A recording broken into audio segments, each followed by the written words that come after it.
Anggota militer Vladimir Putin tak pernah kehabisan cara dalam merugikan kelompok musuhnya.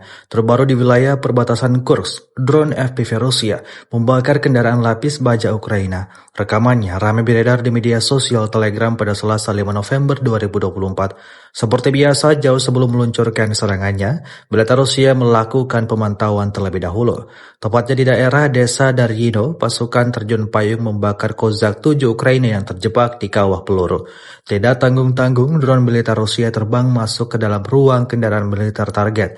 Hasilnya seperti yang terlihat dalam rekaman, angkatan bersenjata Ukraina dapatkan kerugian total.